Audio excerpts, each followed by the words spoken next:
बच्चों चैप्टर है हमारा एटम्स एंड मॉलिक्यूल्स और इसका थर्ड पार्ट हम लोग आज देखेंगे। और इस थर्ड पार्ट में हम देखेंगे पहले एटॉमिक मास क्या होता है।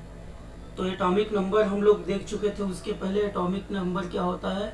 The number of electron in an atom is known as atomic number. तो वो एटॉमिक नंबर था, इलेक्ट्रॉन्स के नंबर को एटॉमिक नंबर बोलते हैं। एटॉमिक मास क्या होता है। अब एटॉमिक मास के बारे में जो सबसे पहली बार किसी ने बताया था तो वो डाल्टन थे। इन्होंने सबसे पहले एटॉमिक मास के बारे में कुछ बताया था और इन्होंने बोला था कि जो इनका कौन सा लॉ जो है एटॉमिक मास को बताता है कि the mass of the atom can not be created not destroyed. मतलब मास न तो क्रिएट होता है न डिस्ट्रॉय होता है। तो वहाँ से एटॉमिक मास की का कंसेप्ट यहाँ पर आया था। अब एटॉमिक मास के बारे में सबसे पहले 1961 में, लेकिन इसके पहले कार्बन के ऊपर फिर ऑक्सीजन के ऊपर काफ़ी एक्सपेरिमेंट हुए थे। लेकिन जो कार्बन आइसोटोप्स 12, ये जो कार्बन 12 है, जो आइसोटोप्स है, कार्बन 12 आइसोटोप्स, कार्बन के दो आइसोटोप्स होते हैं ना, एक कार्बन 12 होता है और एक जो है कार्बन 14 होता है। तो ये दो आइसोटोप्स होते हैं। तो उनके ऊपर जो एक्सपेरिमेंट किया गया उसी को माना जाता है एटॉमिक मास के बराबर। तो जो एटॉमिक मास यूनिट है जिसको AMU बोलते हैं, तो हम लोग AMU नहीं, अभी केवल U बोलते हैं। U माने यूनिफाइड मास। U मीन्स होता है यूनिफाइड मास, यानी जो एटॉमिक मास होता है उसकी यूनिट क्या होती है, U। U की मीनिंग क्या होगी, यूनिफाइड मास। तो उन्होंने कहा था कि जो कार्बन 12 आइसोटोप्स है उसका 1/4 को रिलेटिव मास मान लिया गया। The relative atomic masses of all, और जितने भी एलिमेंट थे सब इसी के आधार पे बनाए गए। ठीक है, तो बुक पढ़ लेना, इसमें डिटेल में दिया है कि कैसे फ्रूट्स को 12 टुकड़े किए गए, ऐसे दिया हुआ है। एटॉमिक मास का डिफिनीशन पूछा जाता है तो ये डिफिनीशन है, N atomic mass unit is a unit of mass used to express weight of atoms and molecules, where one atomic mass is equal to 1/12 mass of one carbon 12 atom। मतलब जो atomic mass होता है किसी भी molecule का वो carbon के 1/12 के बराबर होता है।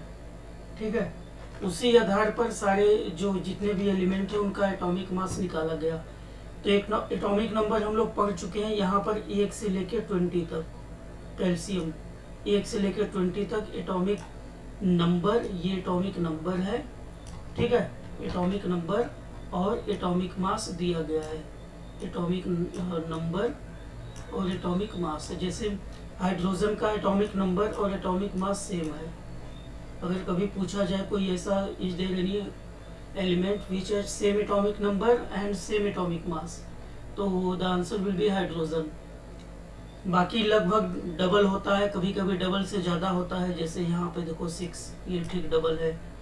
हीलियम का ठीक डबल है, फिर ऑक्सीजन का ठीक डबल है, नाइट्रोजन का डबल है, नियॉन का डबल है, मैग्नीशियम का डबल है, सिलिकॉन का डबल है, सल्फर का डबल है एंड कैल्शियम का डबल है। ये सब का डबल है, बाकी सब डबल से थोड़ा ज़्यादा है। तो इसको याद करना है, एटॉमिक मास और एटॉमिक नंबर दोनों याद करना है। तो ये आपको लर्न करने हैं। ठीक है, लर्न इट।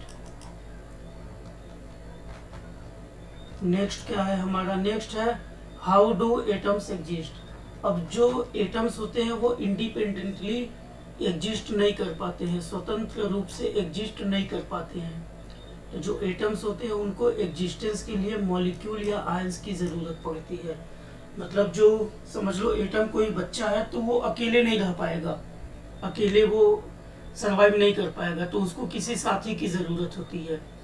ठीक है, तो मॉलिक्यूल, वो जो उसके फ्रेंड होंगे उनको मॉलिक्यूल बोलेंगे या आयन बोलेंगे। अब मॉलिक्यूल या आयन क्या होता है, जैसे ऑक्सीजन का सिंबल O होता है, तो ये इस तरह O के रूप में एग्जिस्ट नहीं करता बल्कि O2 के रूप में। ठीक है, तो ये मॉलिक्यूल है। क्लोरीन Cl के रूप में एग्जिस्ट नहीं करता, Cl2 के रूप में एग्जिस्ट करता है, तो ये मॉलिक्यूल है। अब आयंस क्या है, ऑक्सीजन के ऊपर कितना चार्ज होगा, 2। कैसे होगा, ऑक्सीजन का एटॉमिक नंबर कितना होता है, 8 होता है। 8 का इलेक्ट्रॉनिक कॉन्फ़िगरेशन निकालेंगे तो पहले सेल में 2 होगा, दूसरे में 6 होगा। तो ये 6 है, ये स्टेबल नहीं है, स्टेबिलिटी के लिए इसको 1 इलेक्ट्रॉन चाहिए। तो 6 है, अब ये 2 किसी से ले लेगा तो जितना लेगा इसलिए इसके ऊपर माइनस चार्ज होता है। ठीक है, ये सारी चीज़ें जो है और चैप्टर 4 में भी पढ़ना है, इसीलिए डिटेल में यहाँ कुछ नहीं बता रहा हूँ, बस ये समझाने की कोशिश कर रहा हूँ कि ये मॉलिक्यूल्स है, ये आयंस है। अब देखते हैं मॉलिक्यूल क्या होता है। मॉलिक्यूल की डिफिनीशन क्या होती है कि अ ग्रुप ऑफ 2 और मोर एटम्स, जैसे ऑक्सीजन, इसमें 2 एटम है। CO2, इसमें कितने एटम है? 3 है, एक कार्बन का है, 2 ऑक्सीजन का है, इसमें 3 है, ऑक्सीजन में 2 है। फिर मान लो मैंने एग्जांपल लिया H2SO4, इसमें कितने एटम है? देखो, हाइड्रोजन के 2, सल्फर के 1, 3 और 4 ऑक्सीजन के 4, 3, 7, तो इसमें 7 एटम है। ठीक है, तो अ ग्रुप ऑफ 2 और मोर, 2 हो या 2 से ज्यादा एटम्स का जो ग्रुप होता है, that are chemically bonded together. अब ये दोनों बंधे हुए हैं, हाइड्रोजन, सल्फर, ऑक्सीजन एक दूसरे से बॉन्डेड है, एट्रैक्टिव फोर्सेस से बंधे होते हैं, इन्हें मॉलिक्यूल बोलते हैं। मॉलिक्यूल का एक और डिफिनीशन यहाँ पर दिया गया है, क्या है? A molecule can be defined the smallest particle of an element और compound that is capable of independent existence. मतलब कि इंडिपेंडेंट एग्जिस्टेंस करने के लिए जो स्मॉलेस्ट या मिनिमम उसकी रिक्वायरमेंट होगी, स्मॉलेस्ट पार्टिकल बनेगा, उसी को हम लोग मॉलिक्यूल बोलते हैं। तो कभी कभी देखो जो है N2 2 होने से भी ये एग्जिस्ट कर जाएगा, लेकिन कभी कभी जो है H2SO4 7 एटम की ज़रूरत होती है एग्जिस्टेंस के लिए। तो एग्जिस्टेंस के लिए जितने स्मॉलेस्ट एटम्स की ज़रूरत होती है वही हमारा मॉलिक्यूल है। Atoms of the same element, ये सेम एलिमेंट के भी हो सकते हैं, डिफरेंट एलिमेंट के भी हो सकते हैं। जैसे ये सेम एलिमेंट के है, CO2 डिफरेंट एलिमेंट के है क्योंकि इसमें कार्बन ऑक्सीजन दोनों, तो ये डिफरेंट है। इसमें हाइड्रोजन, सल्फर, ऑक्सीजन 3 है, तो ये भी डिफरेंट है। नाइट्रोजन सेम है क्योंकि दोनों नाइट्रोजन के हैं, है ना। क्लोरीन सेम है क्योंकि दोनों क्लोरीन के हैं। P4 सेम है क्योंकि चारों फास्फोरस के हैं। सल्फर 8, सल्फर का 8 होता है तो 8 सल्फर के हैं, तो सेम है, तो ये सेम जो है। ठीक है, सेम और डिफरेंट। अब इसमें पहला है कि मॉलिक्यूल्स ऑफ एलिमेंट, जो एलिमेंट के मॉलिक्यूल्स होते हैं, है ना। एलिमेंट माने ऑक्सीजन, तो ऑक्सीजन का मॉलिक्यूल किस फॉर्म में रहेगा? या तो O2 फॉर्म में रहेगा ऑक्सीजन, या O3 फॉर्म में रहेगा ओजोन, है कि नहीं। फिर उसके बाद जो है नाइट्रोजन का है तो नाइट्रोजन N2 के रूप में रहेगा, क्लोरीन है Cl2 के रूप में रहेगा, हाइड्रोजन H2 के रूप में रहेगा। तो ये सारे एलिमेंट के मॉलिक्यूल है। ऑर्गन है तो ये सिंगल रहेगा, हीलियम है ये सिंगल रहेगा, सोडियम है ये सिंगल रहेगा, मैग्नीशियम है ये सिंगल रहेगा, कैल्शियम है ये सिंगल रहेगा। तो कुछ सिंगल भी हो सकते हैं, जैसे सल्फर ये 8 है, फास्फोरस 4 है। तो इस तरीके से कोई सिंगल, कोई डबल, कोई ट्रिपल, ओजोन में ट्रिपल होता है, O3 ओजोन। तो एलिमेंट के मॉलिक्यूल है। ठीक है, अब यहाँ पर दिया गया है कि ऑक्सीजन का एग्जांपल यहाँ दिया गया है कि ऑक्सीजन में O2 होता है लेकिन ओजोन में O3 होता है।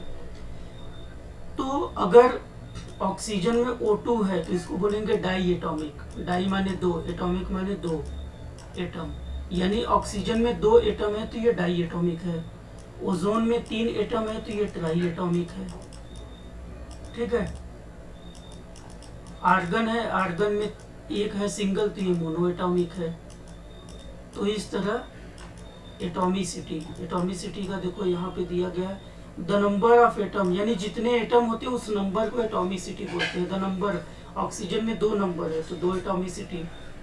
तो the number of atoms constituting a molecule is known as atomicity. Like argon monoatomic, helium monoatomic, oxygen di, hydrogen di, nitrogen di, chlorine di, phosphorus tetra माने 4 होता है P4, sulphur poly atomic, poly मतलब कभी कभी ये 8 में होता है, कभी कभी 4 में भी होता है, तो इस तरह पॉली एटॉमिक है। ठीक है, तो एटॉमिसिटी का डिफिनीशन कभी कभी पूछा जाता है, तो ये डिफिनीशन है। फिर मॉलिक्यूल्स ऑफ कंपाउंड आ गया।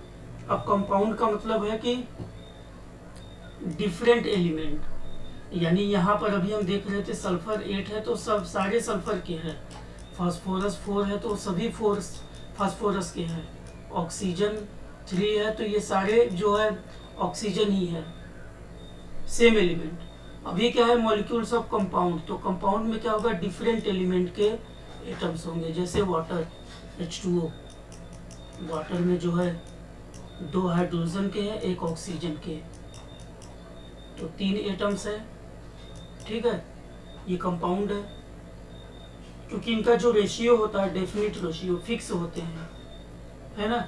यहाँ पे देख लो ये हाइड्रोजन है, सॉरी वाटर है, वाटर का हमारा H2O है जिसमें हाइड्रोजन ऑक्सीजन है, अमोनिया में NH3 है, एक नाइट्रोजन 3 हाइड्रोजन, CO2 में 1 कार्बन है 2 ऑक्सीजन है। ये मास का रेशियो दिया है, मास का रेशियो पहले वाले वीडियो में मैं समझा चुका हूँ। Then we have ions. अब आयंस क्या होते हैं? आयंस क्या होते हैं? Charge particle. Compounds composed of metals and non metal contain charge particles.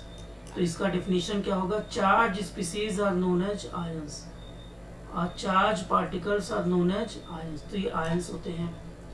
Ions जो है सिंगल रूप में भी हो सकते हैं, जैसे क्लोरीन आयंस है, सोडियम आयंस है, ऑक्सीजन आयंस है, कैल्शियम आयंस है।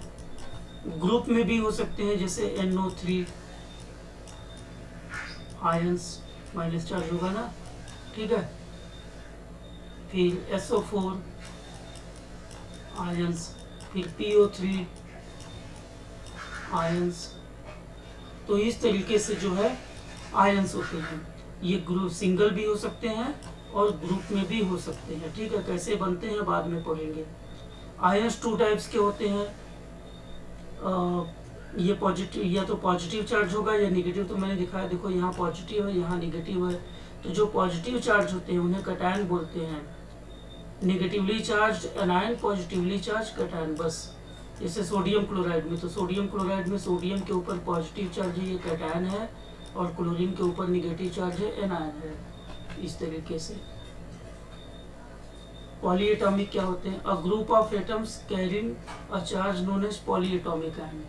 तो पॉलीएटॉमिक का मतलब जैसे मैंने बता दिया NO3 पॉलीएटॉमिक है। पॉली माने एक से ज्यादा एटम है, नाइट्रोजन और 3 ऑक्सीजन, तो 4 एटम्स है ना, तो ये पॉलीएटॉमिक आयन है।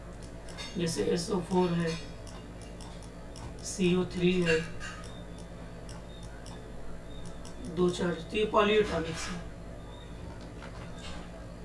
असाइनमेंट आ गया, why it is not possible to see the atom with naked eye. Naked eye से क्यों नहीं देख सकते? Because their size is very small. हमने जाना था हाइड्रोजन का साइज क्या होता है, 10 टू द पावर -9 नैनोमीटर। तो इतना साइज होता है, मतलब मीटर, ठीक है। तो इतनी छोटी साइज होती है। तो इस तरीके से, because they are very smaller size. What will be the atomic mass? अब इन सब का एटॉमिक मास, कार्बन का कितना होता है? 12 होता है, ऑक्सीजन का 16 होता है, नाइट्रोजन का 14 होता है, कैल्शियम का 40 होता है, मैग्नीशियम का 24 होता है, पोटेशियम का 19 होता है। तो इस तरह, नहीं 39, पोटेशियम का 39 एटॉमिक मासेज। तो इन सब का लिख देना।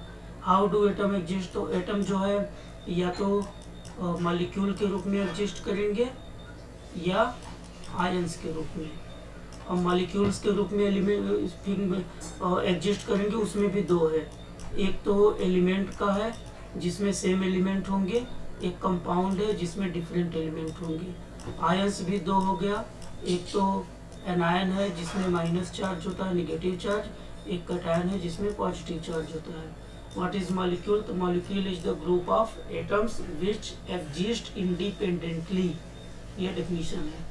Give the examples of each. यहाँ एग्जांपल देना है, क्या है ये एग्जांपल किसका देना? Molecules of element. एलिमेंट का मॉलिक्यूल्स का एग्जांपल देना है, तो Cl2 है, O2 है, O3 है, P4 है, ये सारे हैं।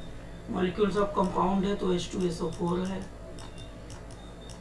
H2O भी है, वाटर है ना, CO2 भी है, ये सारे हैं। डिफाइन एटॉमिसिटी, तो the number of atoms in the molecule और compound is known as atomicity हो गया। एटॉमिसिटी कितना होगा, फास्फोरस का कितना होगा, तो 4 होगा क्योंकि P4 होता है। ऑक्सीजन का 2 होगा क्योंकि O2 होता है। ऑर्गन का सिंगल होगा क्योंकि AR होता है, 1 2 कुछ नहीं होता। नाइट्रोजन का 2 होता है क्योंकि N2 होता है। क्लोरीन का 2 होता है क्योंकि Cl2 होता है। सल्फर का 8 होता है क्योंकि S8 होता है, ठीक है। Define ions, ions are the charge particles, charge particles are known as ions. Example anion और कैटायन का देना है, तो एनायन जिसके ऊपर माइनस चार्ज हो तो क्लोरीन है, ऑक्सीजन है ना। कैटायन का एग्जाम्पल देना है, सोडियम है, मैग्नीशियम है। ग्रुप वाला भी हम लोग दे सकते हैं, यहाँ पर SO4 का दे सकते हैं जिसके ऊपर ये पॉली एटॉमिक आयंस है। तो इस तरीके से इतना ही करना है।